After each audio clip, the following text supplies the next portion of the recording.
Ladies and gentlemen, RDG Ricky coming right back at you guys. Now, please excuse this ratchet doll looking face. I'm not looking my best, not feeling my best, as you can see. Look like Scarface, look like I just snorted a whole mound of coke in this one nostril. That's just the irritation. I've been sick, but listen, guys, I'm still coming fierce with the content. It just is what it is. I'm dedicated to the game, so let's get this done. So, today's topic, guys. I am here to tell you today why the XFL and the NFL should collaborate and work together as business partners. And it's just for one common goal, to make for a better brand. Working together, these two would make a better brand of football for everybody to watch, and it would sustain the talent pool.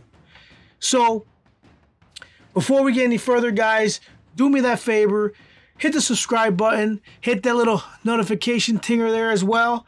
Like, subscribe, comment, share, all that good stuff, guys. I'm always ready for some more. So, let's start with the salaries.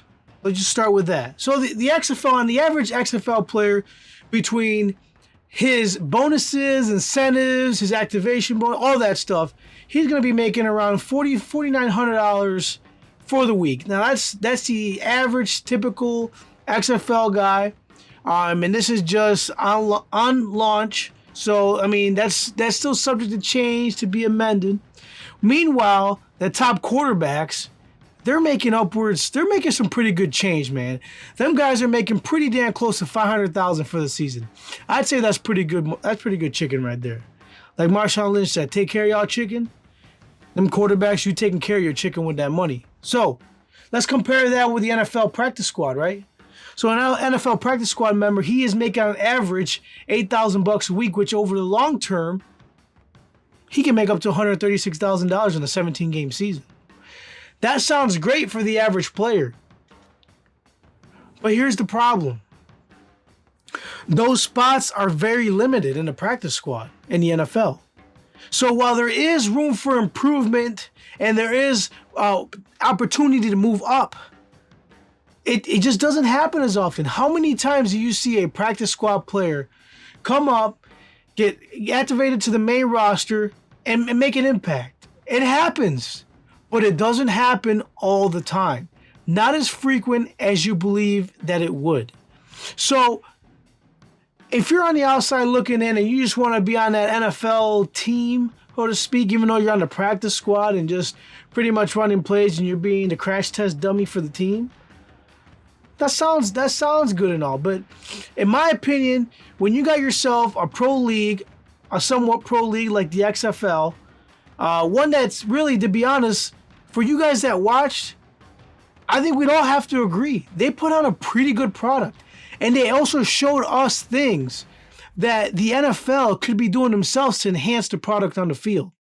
From the transparency in the coaches' booths, so you'd be able to hear the plays, the replay system, being able to hear what they're thinking. Because a lot of us, we're sitting back as fans behind the TV screen and we're thinking, what in the fuck were you thinking with that call? That shit looks obvious to me.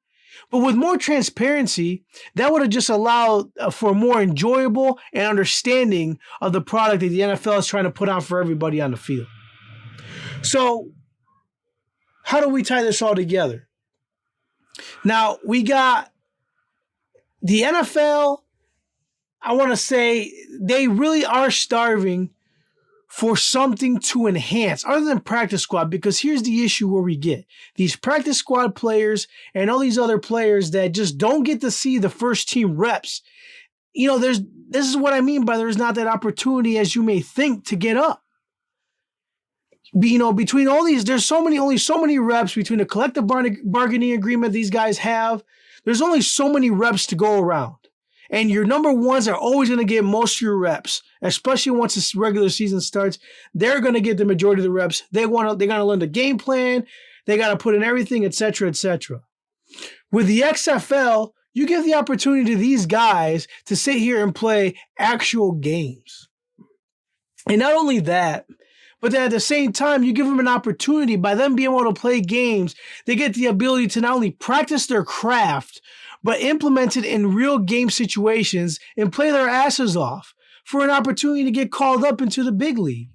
So with that, with that all being said, I mean, it just makes it's no brainer to me.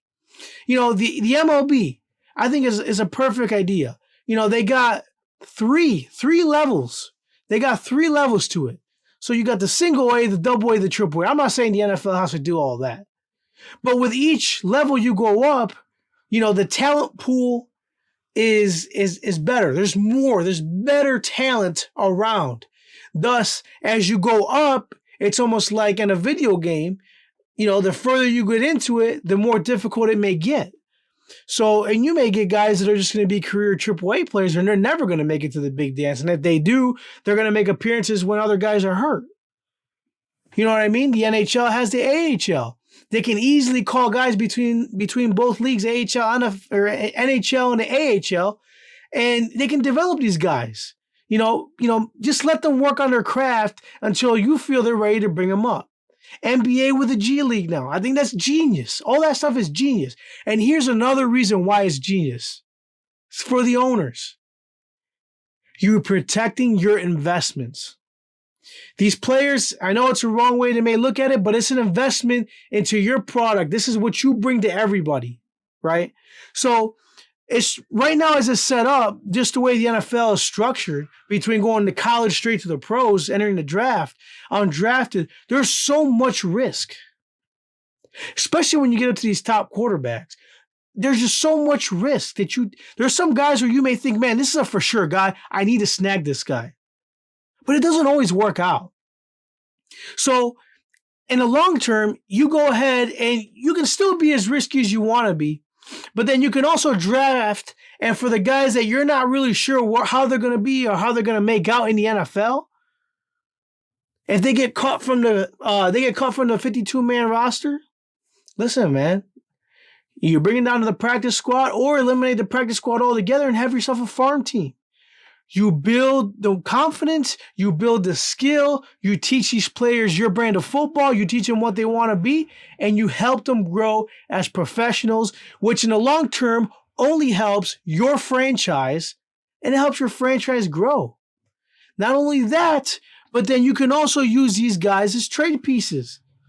You see a team that's looking for something else that you may have that they don't have. It's perfect. It just makes too much sense for these two not to collab.